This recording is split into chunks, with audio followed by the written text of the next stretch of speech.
Welcome to White Pill Radio, the roughly every other episode version of Theology on Air, which is an outgrowth of Theology by the Pint, which is a gathering in Houston monthly around craft beer where we talk about morality and politics and theology, obviously, and all kinds of important things. This is White Pill Radio. We have this, like I said, about every other version of the Theology on Air podcast, and this is a post-apologetic, ultimately hopeful, applied theology that looks at the most currentest of all the events. From a Christian point of view, I like to say that this is blessed talk, but not happy talk. All right, no superficial nonsense here. We want to talk about real things and have real points of view and real solutions, maybe even. So anyway, we call those white pills. But thanks for watching. You need to learn more about Theology by the Pint. I'm sure you do. I'm sure you don't know everything yet. You need to go to theologybythepint.org. Yep, I just added something today. Oh, really? I know, something new. So even I haven't seen that yet. Theologybythepint.org. You can learn how to help us, how to give, how to, maybe a portion of your tithe could go to this little ministry so that we can continue to bring this message to Houstonians and actually people all over the world. Yeah. Because the internet is expansive. It's transnational. Yep. From what I understand. So anyway, Theology by the Pint, and learn about upcoming events. We have a really cool fundraiser coming up. If you like trivia, you'll want to attend. And our next beer event, tasting. If you like beer. Beer's good. Yeah. What is October? What's the event? October, we have two events about faith and politics. One in town and one in the Woodlands. You could come to both. They're going to be different. It's like straight politics, election stuff. So if you're into politics, you'll want to attend. In fact, the guys here on the end are both going to be on the panel in the October 15th one. Yeah, very cool. Yeah. Okay, well, I'm Evan McClanahan. I'm the pastor at First Lutheran. Who else do we have with us? I'm Sarah Stone. I'm the executive director for Theology by the Pint. And I go by C. Sorry, I'm not close enough. Yeah. I go by C, and I'm just here kind of as a guest. Cody Pogue. I teach at a local community college here in the area. Yeah, Cody and Pogue. He's right now our resident Democrat who will actually keep coming back and hanging out with us. Hey, I enjoy it. Really it's a good thankful. time. Look at all the blue. He's got going Got to bring the blue. We're all wearing white. My pants are red. I know. I'm turning Texas blue. There you go. Well, okay. Let's jump in. Yeah, What do you say? Okay, so this was an article I found a little weird, I guess. There's a lot of, you could get this article from a lot of places. I just pulled this up on The Hill. And by the way, Sarah assures me that I don't need to say this, but there is a choir rehearsing in the room next door. So if you do think you are hearing angelic voices, you're not going crazy. You're not in heaven. There's literally a rehearsal going on. It's pretty close. Yeah, it's pretty amazing. So anyway, but okay. Surgeon General warns parents are facing dangerous levels of stress. Amen. With your spirit. I don't necessarily disagree with that, but I find it a little strange. Let me just read a few paragraphs here. The U.S. Surgeon General is warning that parenting can be harmful for your mental health because mothers and fathers face dangerous levels of stress. In an advisory issued Wednesday, Dr. Vivek, I know how to say his name now, Dr. Vivek Murthy said he is blessed to be a father of two. I'm glad he feels that way. But he noted how difficult he finds parenting for himself and others. Being a dad is both the toughest and most rewarding job he's ever had, Murthy said. Murthy said 41% of parents say they are so stressed most days they can't function. This is so stupid. Sorry. And 48% say their stress is completely overwhelming compared to other adults. I don't know who's conducting these polls, but toddlers. Yeah. They're just taking the mic and be like, how do you feel today? Like, terrible. I mean, when I hear can't function, I think like bedridden, right? Like can't get out of bed, like can't clean yourself, like can't cook food. Is that 41 parents? 41% of That's parents? the toddlers also. But it feels a little dark to me. It's almost like saying, ooh, God, it's so stressful to have kids. You might really want to think that. And it seems to be in line, if I'm connecting dots. Here we go. Listen up, Cody. This is where you come in. But it seems to be in line with this antinatalistic, fervor that seems to have gripped whole portions of our society, where it's like having kids bad, being able to kill them good, vasectomies, at the DNC good. And it's like, even if people want to have kids, like, well, you might want to second that it's really stressful. Why is the Surgeon General weighing in at all about parenting? Yeah, I thought Surgeon Generals told us not to smoke. Tell me about smoking. Tell me about, Or seed oils. Oh, wait, they don't say that. I think it's any medical issue, and stress is a clear medical issue. Okay. But I interpret it differently. Okay. I think this is a criticism of the busyness of our society. Okay. We're consumed by social media. We're working more overtime than we've seen in a really long time. And at some point, we have to care about our families. We have to put our kids first. And if we're forced to put our jobs first so often, we don't have time for our kids. So I think this is saying, you know, we need to start making our priorities. It can't just be work 24/7. Maybe we need to, you know, start. Australia recently passed a law saying that when people leave work, they don't have to answer their email at 2:00 in the morning. It's weird like you have they to have a do law here. to say that. Yeah, it is, but that's the culture we've created. So what is that doing to our families? What is that doing to our overworked parents who are Yeah. trying to do it all? So no, please. Oh, okay. So I'm going to kind of agree with Cody, actually. In this article, it said earlier this year, Murphy pushed to require social media to have labels for its mental health impact on young Americans. And I think what I kind of like got out of this is as far as like what the direction it was trying to take was that there is a lot of external stress on these parents. It's not necessarily the stress of parenthood. It doesn't really reference the kids are stressing out the parents. It's more so just being parents is stressful. And it references social media a lot and sort of like this comparison attitude of, you know, what they're going through versus what other parents are going through. And I mean, I guess, quip to that is get off social media for one, go parent your children for two. Like, I think a lot of times people take on this extra stress just by being on social media and this like comparison narrative. And, you know, I understand being a parent. I'm not a parent currently, but I understand being a parent is hard, but to the point where it's so debilitating that they're labeling it as dangerous. Yeah, that's think using that language is bizarre. There's also this idea in America that, I mean, financially, we're in a place where a lot of families feel like the mom and the dad have to go work outside the home. And that changes things, right? If one of them were staying home with the kids and one were working outside, then I don't think that these levels of stress would be so, quote, dangerous. But you're right. There's so many other things competing for their attention that they're exhausted. And I'll give them that. That's true. You know, it's exhausting. But it's still good. Back in the 1950s, back when the richest Americans were paying a 94% tax rate, we created a society where you could have a single breadwinner in the house, and you could still survive and live a comfortable life and send your kids to college and save for retirement and all of those things. Have a house in the suburbs, at least for the average family. And we've created a culture where you can't do that anymore. Since the 1980s, we've seen income inequality rise, and I think the American family is struggling. And it sounds like these parents are crying like babies, but maybe they actually are because they're getting home from work and they're burnt out. Yeah. And now they have to take care of their kids too after taking care of their boss all day. Yeah. So, Parenting is going to be stressful. Every parent has anxiety that their child, you know, won't develop properly, won't have a good life, won't succeed in school, or Be happy. whatever, be happy. So that's just normal. Like, that's inescapable. But then what are some policies that get us back to like that 1950s, like one parent, you know, household where a guy could be a blue collar worker and still put his kids, like, love him or hate him, like Steve Bannon will talk about like how when he grew up, his dad worked for the phone company. He was like a lineman, and, you know, and all 5 of the kids went through Catholic parochial school. You know, the mother stayed at home. Like, that's a foreign country. That is so far out of the realm of our possibility. I mean, maybe a tech wizard could do that today or something like that. But it's, I mean, even the parochial schools are $15,000 or $20,000 a year tuition. So I'm, you know, so like what are the things going on in the economy that do make parenting so stressful, you know, that are adding to these economic pressures? I mean, I would say the government taxes us at 50% when you add up all the taxes. How about we knock that down to about 10%? How about that? Let's start there. Let's just live with whatever government we have after we get to keep our money instead of working half the year for the government.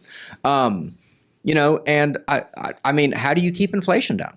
I mean, there are lots of things. Well, you can stop printing money, for one. We did a whole show about that recently. You can have favorable trade deals. You can lift all the restrictions on oil and gas, which is the number one driver of inflation, like at kind of a price, because oil and gas affects everything else. So there are things that we could be doing that we don't do. I think there's also cultural things that we can be doing. Like, I think about growing up, and it wasn't that long ago. I'm not that old. My dad was a pastor and made very little money of a small church in a small city. My mom didn't work outside the home for the majority of the time. Even when she did, it was just for a nonprofit. It was not great pay. And that was when we were in like high school. And we lived on very little, but we lived under this idea that we needed very little. Like my mom made a lot of our clothes. We wore a lot of hand-me-downs. We didn't eat, like I didn't eat a lot of red meat growing up, which is why now I like love steak because I'm like, ooh, it's so fancy. But there was, I think this is maybe where social media kind of plays into it, because you look around, you see other people taking these amazing vacations, living these beautiful lives, having wine with every meal, whatever the thing is, the luxury. We have become luxury obsessed as Americans, I think. And that weighs on you too. And you want your kids to have the same experience as all these other kids that are doing these neat things. But what if you were to just scale back and give them the bare minimum, which is your love and your care and, you know, pasta and chicken. Yeah. And, you know, people would have community, you know, helping things like, for example, now people pay a lot for childcare, you know, and I don't just mean like daycare. I mean, like my wife, you know, for one, she's paid well to watch people's children and they can afford it. But in the old days, and I'm not saying that didn't happen in the old days too. I mean, like, look at the Brady Bunch, you know, they had a live-in nanny, you know, and the guy was an architect. And that's Let's real just life. talk about that for a minute. Wow. 6 kids under a 2-story house, a live-in nanny, and the man was an architect. Wow. Anyway, the day that, you know, things were better in the 70s. But anyway, yeah. So on TV. I just want to remind you again that's in California. Okay. I mean, while we're at it, when Cousin Oliver lost showed up Evan. and messed the whole thing up. Oh my gosh. That was the worst. Cousin Oliver. You remember Cousin Oliver? You're derailing. All right. Come Anyway. raveled again. Yeah. Well, sometimes the derail is the most interesting part. So I don't know. So I would say some other policies we can look at. Well, one of the things that we've seen is we've moved away from wage work to salary work. Like everything's salary. So now the 40-hour work week is gone for most Americans. Interesting. Because if you're salary, they don't have to pay you overtime. They can have you work at 2:00 in the morning. Yeah. And that's just how it is, right? So I think we need to, you know, make it to where it's harder to classify people as salary, and you have to pay people overtime if they work more than 40 hours a week. Or I would say maybe even bring that down to like 35 hours a week or something like that. So we can look at that. I think we need to build more housing, right? Especially since like 2009, we've just stopped building. And a lot of that, you know, I think California, I argue sometimes that California is more conservative than liberal. And my argument is there's a not in my backyard problem. We don't want housing, public housing in their backyard. You talk to the average liberal in California, they're like, yes, we want public housing, but not near me. Right. Do it somewhere else, right? Well, Trump is actually, you know, one of his Project 47 agenda items is like these new cities. What are they called? I can't remember. There's a name for them though, but it's like just building cities, like kind of from scratch. Or if you look at like, I don't know, if you take America and you divide it in half, like 70% of the land in the western United States and almost like all of Nevada is government land. Like they could free that up and they could be like, go build. They could be putting nuclear power plants and all of those. You know, put nuclear power. I'm having like images of Chernobyl, the HBO series, you know. But no, seriously, like build safe nuclear sites all over in the western, you know, turn those into cities. They could be places of industry. And yes, lots of cheap housing. Like we need lots of cheap housing. Now, in the West, I do worry about water issues if we build too much housing. But I think it's interesting because I think nuclear is one of those areas where both the left and the right are coming together. I grew up on that, by the way. The city I grew up in was entirely nuclear power. Yeah, and I think that's what we need to be investing in. If we're serious about climate change, you know, like we can't run off of wind and solar. They only work when the wind is blowing, when the sun is shining. Right. But nuclear is clean as long as something doesn't go wrong. And I think we still have a little bit of an older generation that remembers Chernobyl. Yeah. But I think younger people on both sides of the spectrum agree that nuclear is what we should be investing in. Yeah. Oh yeah, lower energy would be one of the ways to keep your household, you know, costs down, which could make it, you know, one less stressor for the parents. And Guys, we solved it. Yeah. Right here in White Pill Radio. That was amazing. We came together. The over nuclear energy. white pills right itself. But the problem is profit motive, right? Let's say that you're a business person. you want to make money in the energy industry, it's a whole lot cheaper to build a coal plant or to have a wind farm than it is to build a nuclear power plant. Yeah. You can do it a lot faster. So the question becomes, how do we do it? Maybe we need to cut red tape, but we got to be careful, because if nuclear goes That's wrong, right. We need some red tape. Well, it's going to go real wrong, right? Yeah. It's going to impact lots of people if it goes badly, and maybe government needs to subsidize the cost in order to make that happen, because nuclear is expensive. yeah. Interesting. Yeah. So- A friend of mine wrote a book about this, and it's a little booklet, and it's really about like Trump's Agenda 47. But he talks a lot about nuclear power and like the different models and like the different kind of generators that I think Mitsubishi or Samsung, or I don't know, like they're out there. Like, and they're not all like these huge, like, things. Like they're making kind of like micro nuclear power, and like to power like college campuses and things like that. There's a lot of innovation going on. I mean, it's almost been perfected.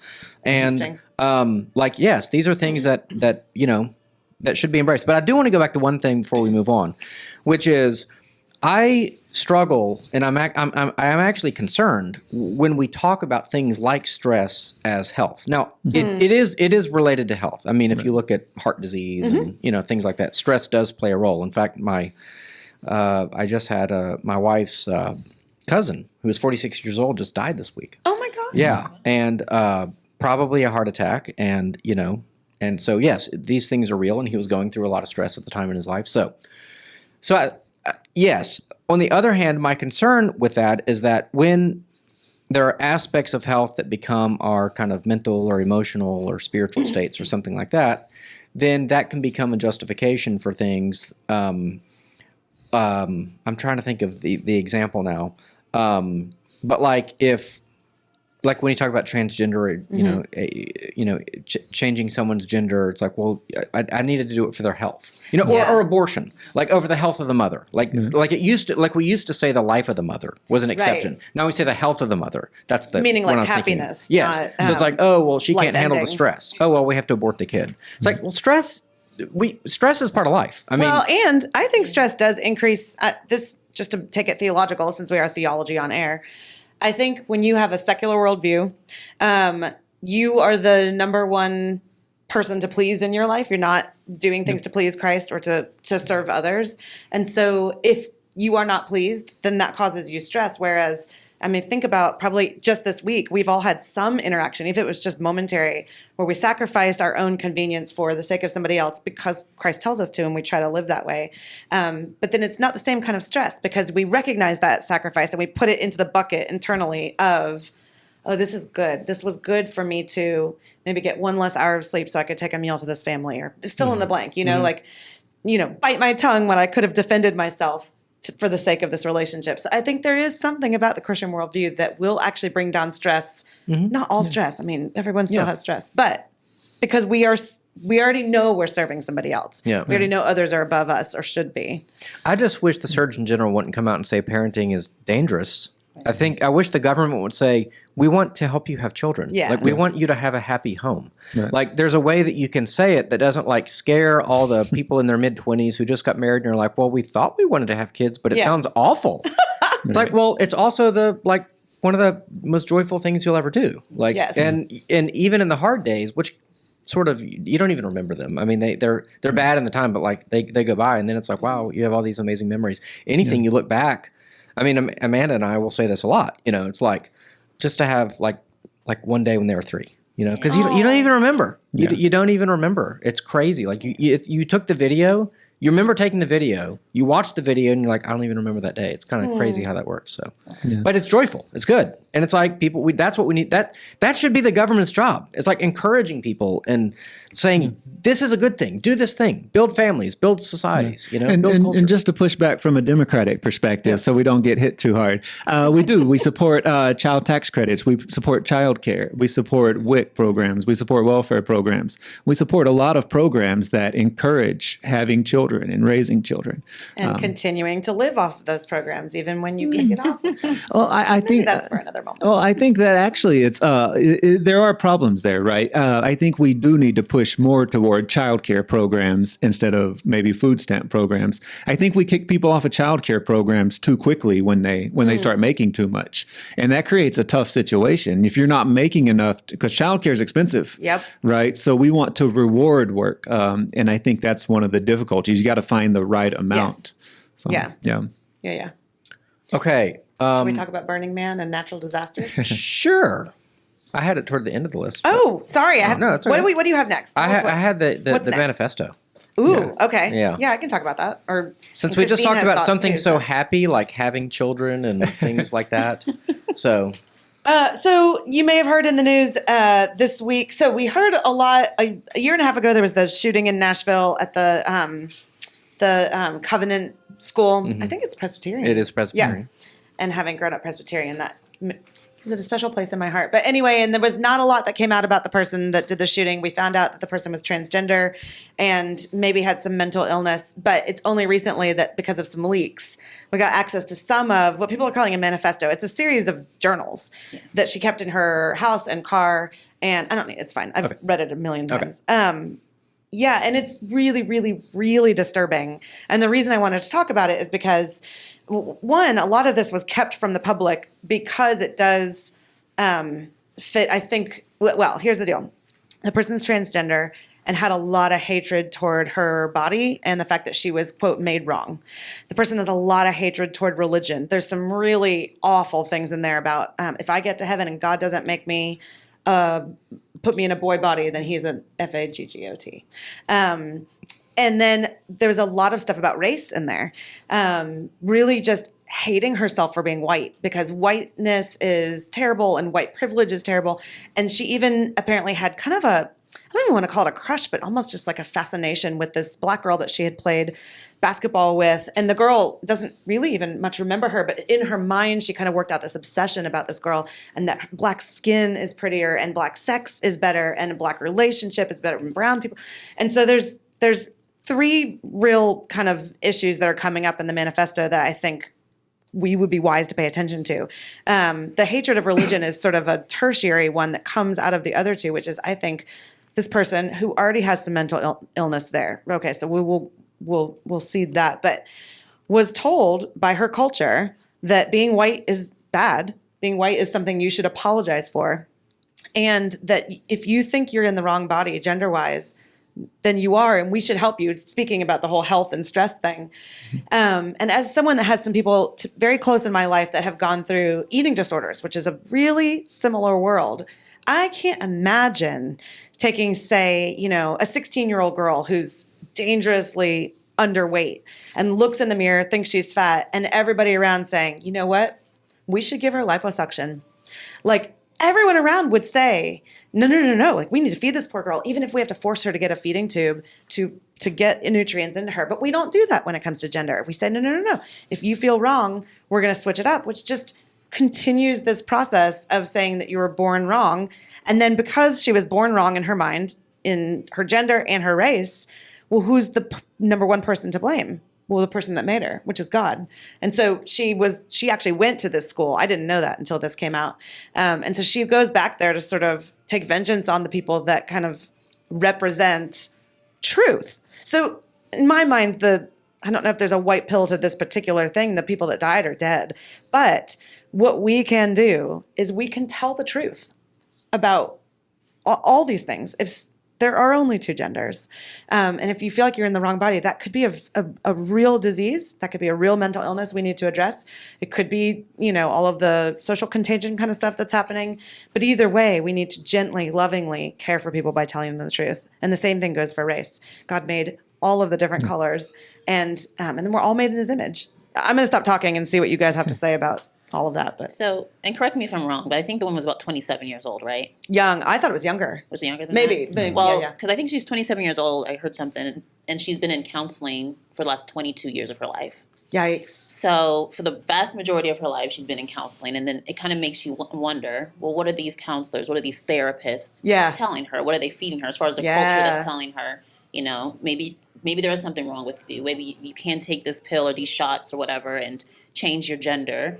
I'm sure, much of the, what do you call it, counseling therapeutic community is very much left leaning, very much, As someone from that industry, yes, they are. Yeah, they're very much, the what's the word? You're Progressive? Progressive. They're always trying to accommodate or tolerant, very tolerant, kind of, leaning. But it kind of makes you wonder, because these notebooks went back to, I think, 2007. So it wasn't just a recent thing. Like, how long have people close to her, people that she's trusted, been telling her, like affirming this, because it never got better. And she's been feeling this way. I mean, the dates were from 2022, 2023. I mean, she's citing all of these things. So it's not like this, it's just this new, because it's in vogue now. Yeah. It's something that's been boiling under the surface. And, just speaking to this hatred of religion, hatred of God, calling God names and all these things, as Jesus told us, they hated him first, and that's why they hate us. So it's just, I guess it kind of begs the question, like, it's kind of which came first here for this girl? Was it that she was told, or did it really come innately from like within her, and she had these thoughts, and then she went to seek help, but that help kept affirming, no, you were born wrong, or whatever the case might be, and then or you do need to apologize for being white. Yeah, and then even the sort of reaction to that, how this information was suppressed. Reading about like copyrights reasons and stuff, like the judge was trying to rule, and even some of the families, or what was that guy? Some guy, he tried to use there it is, the ERLC. Yeah, I guess which is the wing of the Southern Baptists. Yeah, to lobby against getting this stuff, released, and it's like these are supposed to be fellow Christians, and I don't know. If you're going to release one manifesto, you need to release them all. The whole entire thing. It needs to be all or none. Right. Well, so my two issues with this are like, what did the therapist tell her? Yeah. I think we have a right to know that. Yeah. And what drugs was she on? For either psychotic reasons or for like her trans issues, or was she pumped full of testosterone? I don't know if you know this, but testosterone makes you more violent and aggressive. Yeah. So but those are the very things we don't know. And the manifesto only leaks in like a year and a half later. And again, does the public have a right to those things? And our argument is yes. The judge said copyright law protects that from being public. That's insane. I mean, because if the whole point is to prevent this from happening again, we need to be able to ask those uncomfortable questions, which shouldn't even be uncomfortable at all. But like, does trying to turn a girl into a boy bring about violent reactions? Like, more often than not, what was she told? Was she told, if you're fed for years that you were born in the wrong body? Was she essentially living that out? Yeah. I mean, did it produce a bifurcated person, a person who didn't know herself, who hated God as a result, who wanted to take it out on people? I mean, what was she told? Well, we need to know that. If she took had been lives. a right-wing Christian that went and shot up a bunch of, say, like trans people at a gay pride parade or something, we would have gotten that manifesto the next day. Yeah. But I mean, it's anyway. Cody, were you going to say something? Sorry. Oh man, I've got all the things to say now. On the whole gender thing, as an academic. Hey guys, Sarah Stone here. Sorry to interrupt what I'm sure is a riveting podcast episode, but Theology by the Pint needs your help to continue providing these podcasts, offering our in-person events, and growing so we can bring thoughtful conversation and the hope of the gospel to a world that's increasingly walking away from church and from faith. Now that we're a 501c3 nonprofit, all donations are tax deductible, so we've crunched the numbers, and if each listener of this episode gave just $1 for each episode you listen to, we'd put a huge dent in our annual budget. So consider giving today. Go to theologybythepint.org/give and click the link to donate. Thanks so much. And now back to our show. Our goal is to seek truth, is to seek understanding. Mm-hmm. So I think we have to ask questions about why does this sort of thing exist, right? At some point, it existed in nature before somebody told them this. So this is a thing that exists. People who are born into a male body, who are more feminine, who present as female in some way, right? And so what in academia we have done is we say that there's biological sex, which is you're born male or you're born female.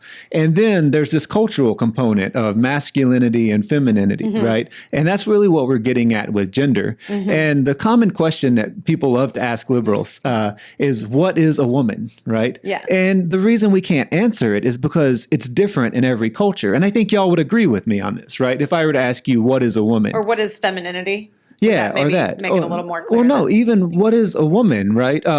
I think in my culture, we would say a woman is somebody who is born female that is over the age of 18, right? But in Hispanic culture, they would say it's someone born female over the age of 15, right? So, Quinceanera. yeah, so there's a cultural aspect.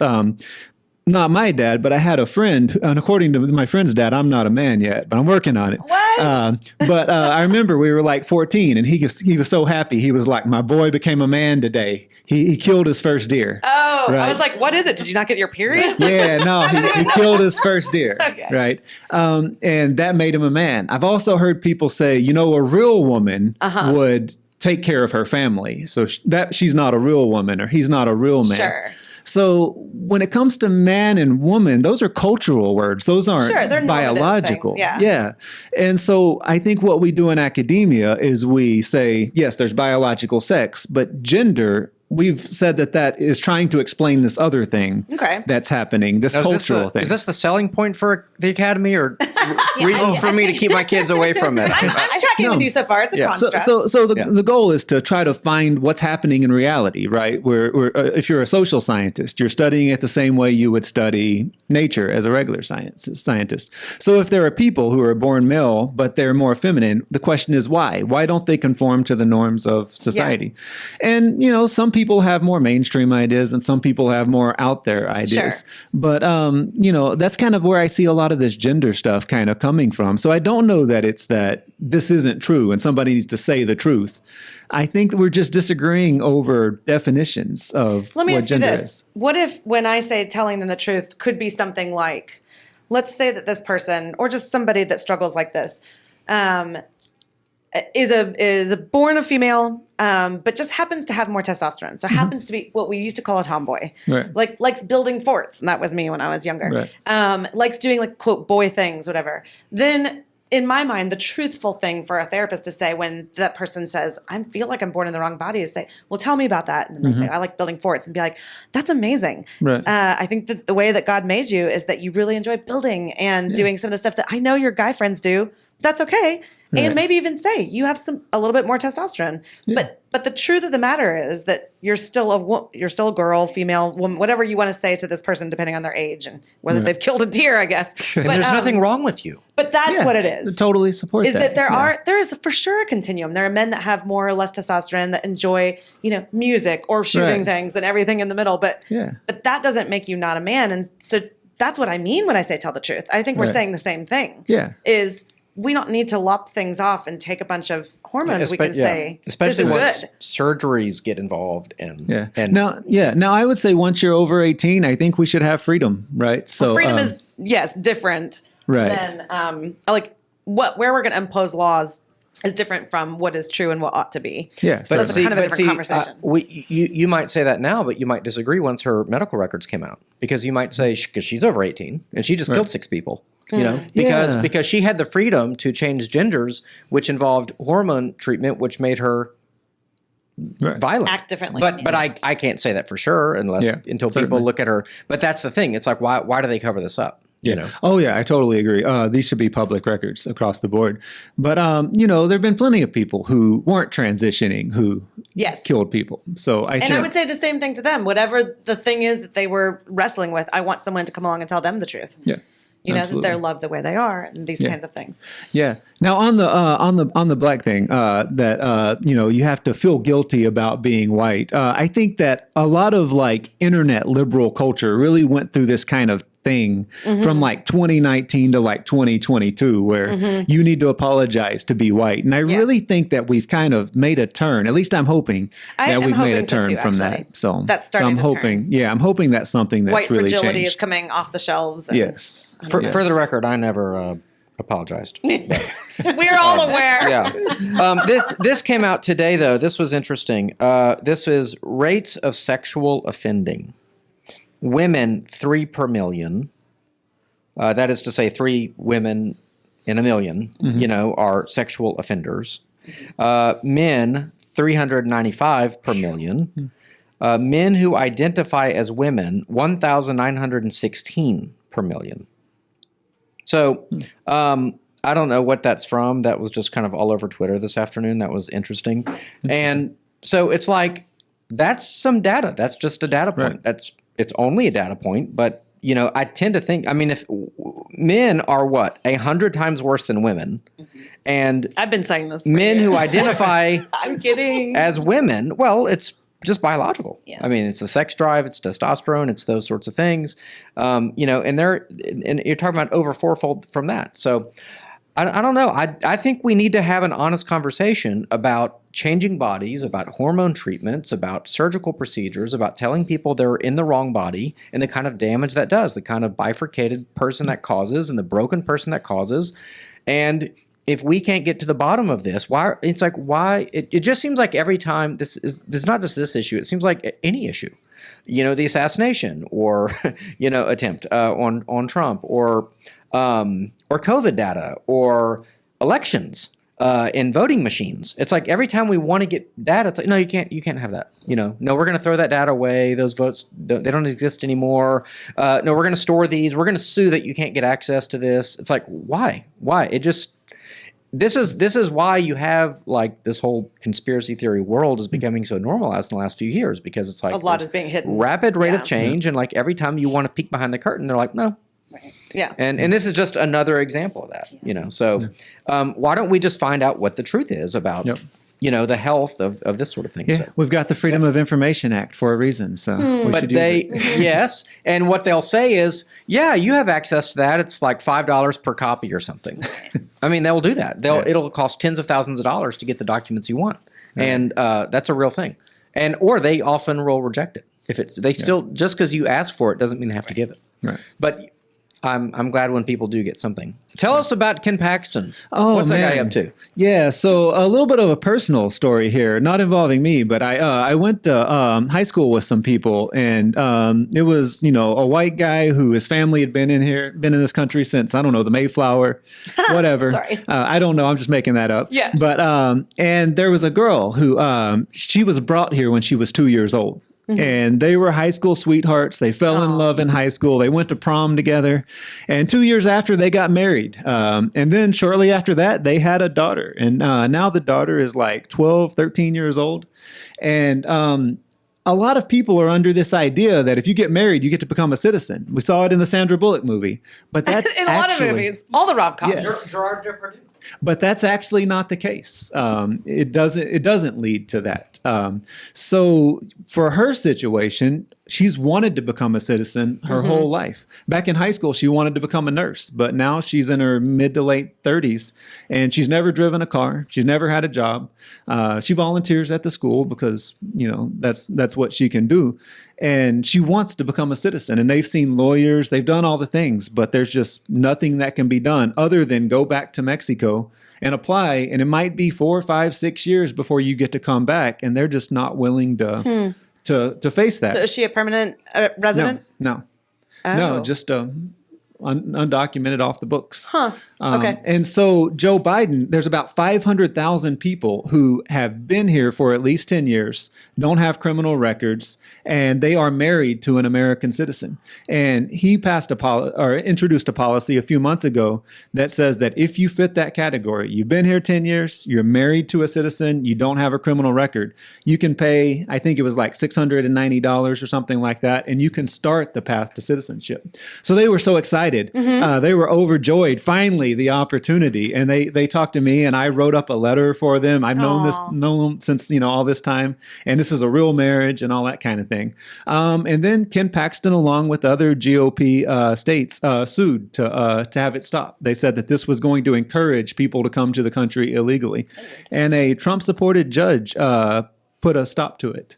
So now they're just kind of without luck. Put a stop to Ken Paxton's. Oh no, to Biden's program. Gotcha. To the program. Yeah. So that's kind of where we are now. Is you turned in your form, but it's not going anywhere. Is there not a difference between people that are already in that situation and it being a continued policy. I can see why Texas would be a little gun shy about this, but I also would love people in that scenario that have already been here, say 10 years, to be able to be like, I'm clearly a contributing citizen. No, the program was on that specific date, June 17th. You had to be married by June 17th of 2024. It's not like an ongoing. It's on that date. Yeah. Right, but would that then continue such that people that say came in today in 10 years could? No. Oh. You had to be married before June 17th. You had to have been here before 10 years before June 17th. It was specifically for those 500,000 people, roughly 500,000 people. Huh. And yeah. What was the legal status of the woman? The reason? Oh, the like legal, what was she? Like what was her status? Was she undocumented. Undocumented. She's been here since she was 2 years old, and she's still undocumented. Yes. So I think maybe the objection that Paxton has is that this is done by fiat. Like so many, it's an executive order, like so many other things. And so the question is, well, shouldn't that be a law? Shouldn't that be the kind of things that the citizens of the country who, elect representatives in theory? I think we do that. They have a law. And, I mean, that kind of is the normal way the system should work. And, where like if we want to get something done, we have representatives and they have a law and they write the law and it has to be like sponsored by people from the other party and it has to get through committee and it's a whole process, and both it's bicameral legislation and the president has to sign it. And 2/3 blah, blah, blah, overcome a veto, the whole thing. And so maybe what they're saying is it's not that Ken Paxton doesn't necessarily want them to become citizens, but in an election year, where there is a lot of concern about millions of people who are given Social Security numbers, who seem to be getting driver's licenses, who will be counted in the census, by the way. That's the most scandalous thing about immigration, is that the census does not record how many citizens are in your state, but how many human beings are in your state.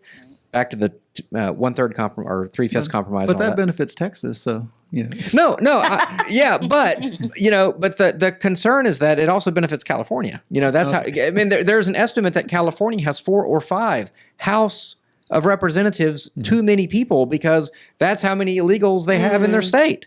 And so, we're talking about raised within margins in the House. 1 or 2 people, or representatives is, determines who gets the majority of committees, who gets the Speaker of the House, who sets the agenda, who sets the schedule. It's a huge amount of power that comes to you if you're in the majority. And so we have to overcome, that is to say, red states, have to overcome blue states having an artificially high, group. So that is a huge problem. Like the census, and actually Trump changed that and then Biden reversed it. So I think there's a lot of distrust about why they want to increase the number of citizens. And they think it's merely political and it didn't go through the process.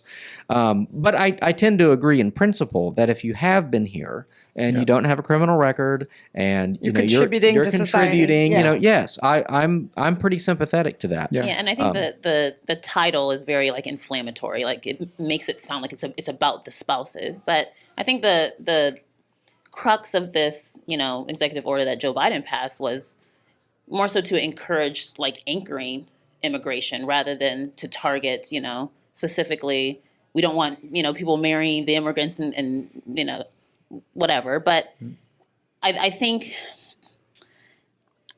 it's, our heart goes out to people in those types of situations. Like it's obviously an unfortunate situation to be in, but that's not the majority of the issues with immigration. Yeah. The majority of the issues with immigration are that people are abusing the system. They're having kids here, getting married here, trying to anchor, family members here. And for the fact that she came here at 2 years old and she's still undocumented, that shows like this deep flaw in this immigration system. And so I kind of agree with Texas and Paxton on trying to curtail that, because that would, I think, cause more harm than it would help these few, immigrant spouses here that want to get married. So, it's hard to say that because you want to see, she never committed a crime. She did all, everything she was supposed to do. But the bigger picture is that, unfortunately, in this climate that we live in, especially during an election year, people are going to abuse this, executive order if it did pass. I also think they're totally abusing the word amnesty. They're doing this with, they created an app basically to help people cross the border and get into the country. They have these amnesty hearings, set for years and years out that they really don't have to show up for. They're allowed to be in this country, which is insane to me. And then they have to show up. Like, no, amnesty should be reserved for extremely, difficult situations. Like, because Nicaragua is poor, the United States, you don't get amnesty. Right. I think you mean asylum. Asylum. Yes, asylum. I was sitting here going, is that the right word? Thank you. Sorry, that's embarrassing. So for some reason, You Amnesty edit International. these. Just go back and say the word now so you can use that. Asylum. Copy, paste. Anyway, yes, asylum. Thank you. I think that word has been kind of abused, and it seems to be a part of this program as well. So, although it says, I think I read it says, contending it is essentially a form of amnesty for people who broke the law. I think the thing is too, maybe it's that to set a date where it's like June something and been married for 10 years up to that date.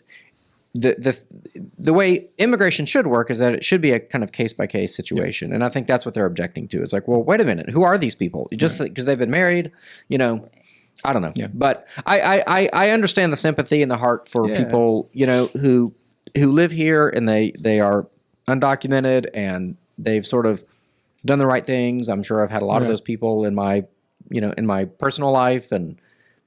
And if this was a prop where I was voting, I would vote yes to it. Right. Yeah, and if we're focused on family values, right? Yeah. This is family, and there's a lot of research that shows a 2-parent household works so much better. Single parents are great. I have all the respect in the world for them, but we know that having 2 breadwinners in the house, it's so much better. Just 2 parents, regardless of who's winning the bread. One of the big reasons I would oppose all those programs you mentioned earlier, like the welfare programs that gives money to women to not be married and have children. But yes. I agree with that. Yeah, I'll give a point to the Democrat for this one. I'm on your side. I'll say it. Yeah, I'll give you half a point. I'm sympathetic, but I think it probably should be a law. Yeah. Oh, certainly. If Congress could pass anything. Yeah. So. Right. Yes. Right. Yeah. It's talk about bifurcated. Yeah. Okay. You C wanted to maybe mention something about the Trump. Trump was on Lex Friedman's podcast. I do not know how people listen to that guy, but that is Lex Friedman. At this point, I've heard everything Trump has to say too. But whatever. I mean, I just have just a few comments on this because Trump talking about religion and its importance, and I think this is a case of. Do as I say and not as I do kind of a thing from Trump's perspective. Yes. Because he's mentioned he's not a Christian. Now, really? I thought he maintained that he was. Well, he said he's never asked for forgiveness, I think was what he said. Who has? I'm joking. He's actually said the words like, I respect Christians. I'm not one, but I respected that. I have to say, I've never heard that. Churchgoer or church member? I swear I've heard of it. But I hope you're right. If I do find the clip, I'll send it to you. Yeah. But, there have been clips circulating during his first presidency when he was, in a church and he was tithing money and stuff like that. And so, this whole idea that, Trump at least respects religion and has, an affinity specifically for Christians, not necessarily maybe not all religions necessarily, but, and I think this is why, the evangelicals, just Christians in general, tend to flock toward him because at least he's extending that olive branch. Whereas it seems like a lot of other politics is anti-Christian, shooting up schools and Christian schools and then protecting the shooter and, trying to hide that manifesto because you don't want to make the shooter look bad, but because the victims were Christian. But at the end of the day, we're not, I guess, because sometimes you get accused in Christian circles of being, worshiping Trump and deifying him and things like that. But at the end of the day, this is what he's saying here. Well, tell because people that are listening. Okay, I can read the quote. He says, President Trump says, "I think our country's missing a lot of religion. I think it was a much better place with religion. It was almost a guide. You want to be good to people. Without religion, there are no guardrails. I'd love to see us get back to more religion in this country." And when he says religion, he's talking about Christianity. Yeah, he's not talking Judeo-Christian. about Is he? I don't know. I think contextually we can arrive that he's talking about Christianity, but I think that's essentially it. Yeah. We're accused of deifying him, but we don't do that at all. But he is currently, or at least within the last few decades, the most sympathetic president or presidential candidate toward the Christian religion, and so don't know. You Were know. you around for George Bush? Was he? I felt like George Bush. He was a reformed alcoholic. He was Yeah. a born again I know Christian. Reagan was, but I think that it was was before my time. kind of Jimmy Carter. I mean, Reagan was kind of almost like a deist type, though. Like he wasn't a very Yeah. religious guy. Right. You make a good founding father. Now, I Bill think- Clinton had I this think- huge Bible. I don't know if y'all ever saw that, but Yeah, no, I think Reagan used it as like a tool of like you have the evil atheist Soviet Union Yeah. and you Yeah, have yeah, the good Christian, but I Yeah. think that was more of a strategic. Right. Iconic. Similar, like he, But I think George W. Bush and Jimmy Carter were both Yeah. very sincerely Christian. More except so for that than whole Reagan. war in Iraq thing, Right. You can be a but- Christian and make bad decisions. Yeah, Yes. yeah, I know. Yes. I know. And at the time, I sat there and thought, well, I mean, he's a Christian. I mean, he wouldn't be doing this if it wasn't like Yeah. whatever. I mean, and Right. it wasn't until years later that I realized how many like Iraqis actually died. Right. You know, because I thought, well, a few thousand Americans died, so maybe we'll multiply that by 4. Maybe 10,000 Iraqis died. And it's like, whoa, 500,000? Wow, that's kind of wild. We participated in that as a country. I'm gonna have to change my views on some. But yes, he was seen as the evangelical. I mean, I think Trump sees the evangelical vote out there. I do think he has these kind of Christian. I think he has some Christian intuitions, but he is undoubtedly an egotist, and I don't know that I'd say he's some kind of narcissist. I actually think he's a pretty good guy, and a lot of people who know him really love him. But this view, there's a lot to break down in this. Like he says, I think our country's missing a lot of religion. So That's true. Really weird way to say it, but I think what he's saying is that He says things weirdly all the time. yeah, fewer people go to church. Fewer institutions are Or proudly living Christian. out religion. It's Yeah. missing religion in every Yeah. space. I agree with that. Yeah. I would always want more specificity. Like we're missing Christ. Like we're missing Of course, Jesus. he's not going to say that. Yeah. Well, I know, but then it's like, well, we're going to end up in the same place then, which is, I mean, because I would argue the left is fundamentally, even the godless left, not you, but the godless left, just like there's a godless right, they have their own religion in a way. Yes. Okay. But anyway, it was a much better place with the religion. It was almost a guide. Well, It this was is a guide. This is like narrowing down religion to, well, it offers these moral precepts and it's like guardrails. Well, no, I mean, I guess. I mean, like we teach, kids don't do this, don't do that. Yeah, religion is sort of guardrails at a certain level, but like for Christians, we like love Christ, and we love our neighbor, and we our character has changed, our hearts are changed. It's not just that the law says don't do that, so we're like, okay. No, it's like But also, wow, I can't believe I'm going to be the crankiest one here and telling Evan, who's all heart out today, this. But I do think a Judeo-Christian ethos, even if you're doing it out of pure legalism, still makes the country Yes. better. Oh, I totally because agree. you're presumably following the 10 Commandments. yes. Ish, and you're saying like murder bad, being nice to people good. I helping just people on wrote the margins, I just wrote good. an essay, and maybe for the next one of these, I'll recommend it as an article, because it's about how Oklahoma just is putting Bibles in every classroom, and Louisiana has the 10 Commandments in every classroom. And my argument is that don't do that. Don't put a Bible. The Bible is like the most difficult book I've ever tried to read. Yes. Right? Like, don't just stick a Bible in a 5th grade classroom. Like, Yeah. like what we need are the Turn old, straight to Song of Solomon. we need the old New England primers, right? Where like the kids would go to school in the and I'm talking about the 1600s, the 1700s, and like you learn the alphabet by like these little poems that like weave Christian stories into it. It's just like the Christianity is just embedded from your Right. earliest days. It's embedded into the culture. Now it's just like, oh, we'll stick a Bible in the classroom. No. Even putting the 10 Commandments is controversial. It's a little weird. Because Yeah. it's like, what do you do about the Sabbath day? What do you do about taking the Lord's name in vain? Like the first 3 or 4, laws of the 10 Commandments, I think, I don't know. I don't know that what place that has in a secular place like a school. Right. So I think with the 10 Commandments and those sort of things, I think they see that more as like planting a flag, like we've conquered. But with Well, just like the rainbow flag in the school. right, yeah. But with what you're saying, I just think it would create too much conflict, right? You put something, a Christian, that's interpretive, and the Baptists like it, but the Catholics hate it. And then that's not even looking at non-religion and other religions. But I think I, totally agree with the idea of at least, some type of civic virtue missing in our society. The Founding Fathers talked a lot about the importance of living certain virtues. Yeah. And I think we're missing that a lot from our society. And I think Trump falls into that. I don't see him as a paragon of virtue. And also, just to put it out there. He said, do as I say, not as I do. Yeah. And I think he says religion.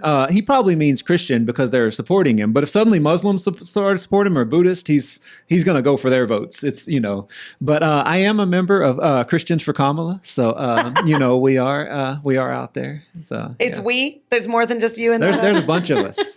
We had a Zoom call. We had a Zoom call. Yeah, David it. French and Russell Moore, I'm sure. Maybe. Yeah. Anyway, the head of the ERLC, previously mentioned. Anyway, I thought it was interesting. I mean, it's a good thing to see. I appreciate it. I wish there was a little more specificity. And, but it's said like only he can say it. We need more religion. It'd be tremendous. Yeah.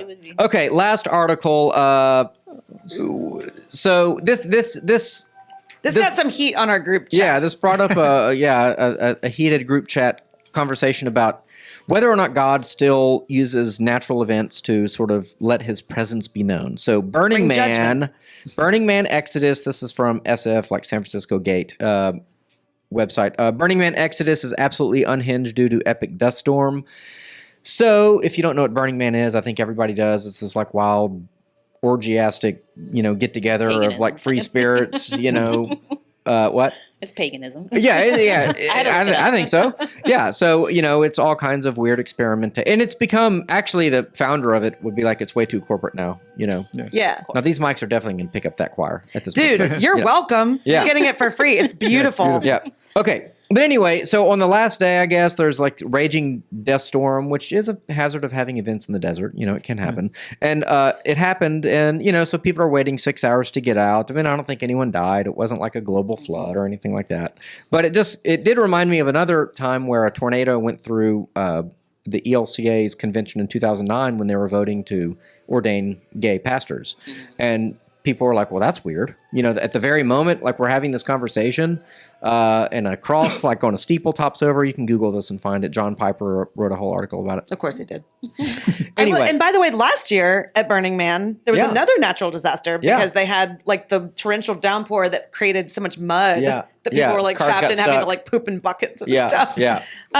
Which listen, I actually have a very dear friend who loves Burning Man. I don't think she listens to this podcast. I hope not, because I do not like Burning Man. I think there are some people that go because there are some really cool art installations. There are some really creative things that happen there with like art and appreciating art and costumery and all this kind of stuff. But I think 95% of it is pagan and occult. There's a lot of occult stuff. And yes, a lot of sex and a lot of drugs. And so, in our group chat, I think, Evan, you put this article out there and said something about, does God still use natural disaster, or does God use natural disasters to affect his will or bring judgment? And a couple people were like, or to judge pagans. Not anymore. And then somebody else said, only in the Old Testament. And somebody else said, no, that's not true. Have you That's read? Marcionism, to quote a Lutheran satire. Yeah. Actually, Marcionism isn't in that one because it's about the Trinity. It's but true. anyway, we digress. Yeah. Point is, the question became less about Burning Man and more about, does natural disaster, can that be used? Is that used by God for judgment? And I'm of the mind, so I'm nearing the end of a Revelation Bible study. So you can't Take read. that with a grain of salt. No. Listen, it does not matter which camp you're in. God uses natural disaster for judgment. And that's the New Testament. So that's after Jesus, because that was part of the conversation was, well, that was the Old Testament. That was before Jesus came. But after Jesus came, there's still a fair amount of earthquakes and famine and war and disease and, water being made bitter. And I'm of the camp that would say that kind of stuff continually happens during this age. And we see polluted waters all over the world. And I don't mean that every single one of those has a one-to-one correspondence with God's angry with those people. So just hear me say, I'm not in the Pat Robertson camp that after, Katrina, it was because of the gay people or something. I am not in that camp. But do I think that everything that happens is ordained by God? Yes. So, and does he use the earth and its brokenness for his greater purposes that we don't always understand? Yeah. Yeah, I think I don't know the answer, but I think that's a dangerous ground if you start playing that game, though. Yeah. Because you start saying that's God's judgment, and how do you decide which is and which isn't? You know, if a church gets hit by a tornado, Right. does that mean that church was especially bad? It's just a dangerous thing to play. Well, the word judgment, I think, is I don't want to say dangerous because it's a biblical word, but I think we've turned that into something different. Yeah. We've turned it into like a punishment. Right. And so I don't think maybe judgment isn't the best word because we You mean use it. like discipline? Like to discipline? No, I just mean I don't have a great word on hand right now, but I think it is, if something happens, it's ordained by God. Could he have kept it from happening? Yes, and he didn't. Will we understand why? Probably not on this side of heaven. I would just leave it at that. Right. Well, what I mean by dangerous is I think that anybody can use it for their personal agenda to say this is because of this reason. Yes. So, yeah. For sure. For sure. And what I will say, in some ways, I mean, I think everybody deserves worse than we get. So there's, on the sort of opposite side of it, the Bible talks about the rain falling on the just and the unjust. And of course, that's a good thing. The rain helps crops. And So you're saying the rain at Burning Man last year definitely fell on the unjust. Yeah. well, it did fall on the just and the unjust. Right. And I Everything would does. point out the book of Job, right? Yeah. So, That's a whole other thing, right? God allowed Satan to work for his own purposes, but still God was in charge and he ordained it. Yeah. And it was for Job's good and for all of ours that get to read the book. Yep. Yeah. No, I agree. It's a hard question, and there's no easy answer. Although, like, that was the first tornado that had gone through Minneapolis in that case in, like, I don't know, 100 years or something. Oh, wow. So it was like, that's pretty weird, Huh. You don't really think of Minneapolis, like downtown Minneapolis, Yeah. like the heart. I mean, like rural Kansas, maybe, but, Yeah. Anyway. So I don't know. There are times where it's like, maybe I can't say for sure, but if I were there, I might rethink what I'm doing with my life. Like, Well, people joke about lightning striking. Right. We make that joke for a reason. We're like, Lord, please don't respond poorly to this decision. you know. Yeah. I will just say this: lightning has never struck during this podcast, so I guess we're doing everything That's right. true. That's true. That's true. Okay. Well, where can Wait. Do you want to end on a funny grammar thing? Oh, well, okay. Yeah. So, I mean, the what kind of got me was, Vice President Harris. She's running for president. You may have heard. She's putting out some videos and commercials and things. And two of them. Are you talk saying about, Vice President Harris so you don't have to say her first name and accidentally say it wrong because we talked about it? But there actually is this whole theory on like the right to not call her by her first name. Because we're calling Trump by his last name, so we should match it. That and kind of a respect thing, and it kind of elevates her to status like Hillary status. Like, well, she's not Hillary status. She hasn't achieved that yet. So Interesting. And Okay. it kind of and it disconnects her from her record. Because she's the vice president. She's out here running basically as the reform candidate, which is, if you've ever seen her brother, Where Art Thou? He's the reform candidate. I can't beat the reform candidate. I'm the incumbency. Anyway, so she's like the incumbent who's running as a reform candidate. So calling her VP is a way of saying, no, you've been in charge. Like, you could have done this We at can the see border. what You she's could have been up done to. this Yeah, on that. yeah. Anyway. Okay. So now what's amazing though, she has an ad out. Even CNN today gave her heck about this, where it's a spot where she's talking about how tough she's going to be on the border, and she uses images, like drone video images of Trump's most controversial project of all time, the border wall. I mean, he fought tooth and nail to build like 250 miles of it. And, I remember this. I remember them saying, you want $4 billion to build a border wall? We'll make We don't Mexico have pay that for kind it." of money. We don't have that kind of money. Oh, but Ukraine needs 200. Oh, where's the checkbook? We can't print the money fast enough. It's so gross. Anyway. But it's like she said, I mean, this is like CNN's report. Like she's, 50 times in her social media, she talked about how this is a vanity project for Trump and it's stupid and we should never build a wall and we don't do that in this country and blah, blah, blah. And now she's using images of it like, I'm going to protect the border. It's so hypocritical. It's just gross. So I don't know what the Christians for Kamala have to say about that. But there was this one funny thing where in one of the other videos where there are no images of the wall, but it says this. It says, there's two choices. On the screen, it says there are two choices. But one of those is But the correct grammar. vocalization, yeah. Yes, but it's the man is saying there's two choices. That's wrong grammar. I feel like I've trained you so Southern accent. well. Like my whole life has been leading up to this moment. Yes, well, because you correct my grammar on a pretty happens. regular It basis. does. And I'm going, how? But there, I mean, in all seriousness, it's like, Like, how did that make it through? don't people edit this sort of thing? Don't you have a? I mean, it's basic grammar. It's. I will say this: the worst grammar mistake of all time that is "you've got mail," right? The old AOL thing. You know, you have got mail. Yeah. Yeah. That's wrong. Yeah. How do they keep that? Keywords, yes. Because it was a rom-com and no one cared. Yeah. No, I mean AOL said it before they made the movie out of it. yeah. That's you know? so funny. That's all my mind went to. Yes. Was Meg Ryan and Tom Hanks. You and Nora. Yeah, Efron. Efron, yeah. Okay. Yeah. Anyway, I'm not happy about the hypocrisy on the border wall. I think she should be arrested for using images of the border wall after saying it's like this terrible, awful thing. She doesn't get to get credit for that now. She has to say we're going to She was the dismantle the border wall. star. I'm joking. So- That was And inflammatory. get the grammar right. So liberal Yeah. rebuttal. Yeah. So, you know, like, I would totally agree that we don't need, how long is the border? 3,000 miles? Or No, it's whatever? like 1,200. 1,200, whatever it is. And We don't some of need- it's completely remote. Yeah, I've been out to Crossing. Big Bend. We don't need a border wall out there, right? We got big canyons already. That's a wall enough, right? So we don't need that wall. But when you're like right between Juarez and El Paso, you need a wall. You can't just, something has to be there, some kind of deterrence. And I think Democrats have always kind of supported that. In fact, I don't remember who it was. I don't remember that. I don't Okay. remember if it was Trump or if it was Ted Cruz or somebody, Republican, went and stood in front of a border wall and like talked about Trump building this, but that was a section that Obama built. Oh, funny. Right. So, I mean, that could have been a section of the wall that Obama built or that George Bush built. Let's go fact check it. Got to go Yeah. look at it. Yeah. But I don't think it's hypocritical to say that we support parts of the border wall, but not the whole border wall. I support it between two cities.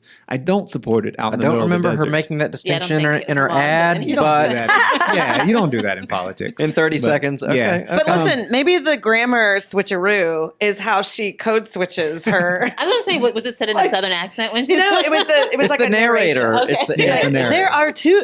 He says there's two choices, and, then it's written. And Trump has been speaking in one run-on sentence his entire life. So I mean, believe me, like but someone's gonna like fact check his commercials, hopefully, and make Yeah, sure they don't say yeah. there is two choices. there's two choices. Two I mean, choices. it's like, but man, that's how people talk. though, That is right? what I wonder if they were trying to go for. Yeah. If they were trying to be like, oh, you said Yeah. code switch. What is that? Code switching is when you speak differently for a different audience. Everyone does it, like you do it when you talk to a baby and you make your voice higher.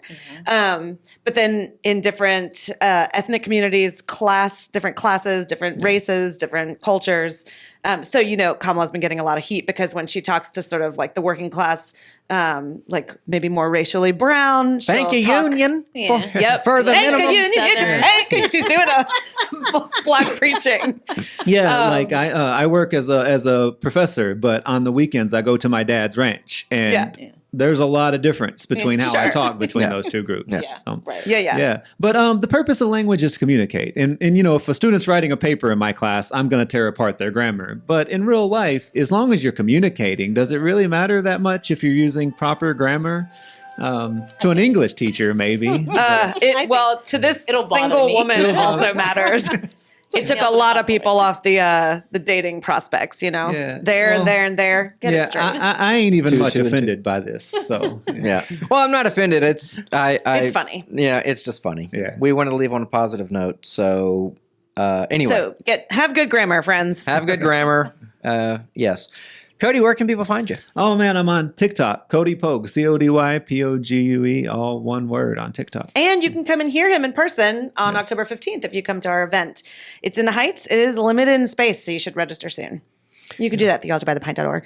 And C does not want to be found, but she Yeah. is at She's a our whisperer. events. Yeah, She's also at our And I'll events. probably do some more podcasts too. So Yes, Cool. absolutely. And Sarah, where can people find you? Everywhere. But come to our events and you can find all the information about the leadership team, of which I'm a part and Evan is too, at thealgebythepint.org. And you can see our events, leadership, how to give, pictures from past events. It's a lot of fun.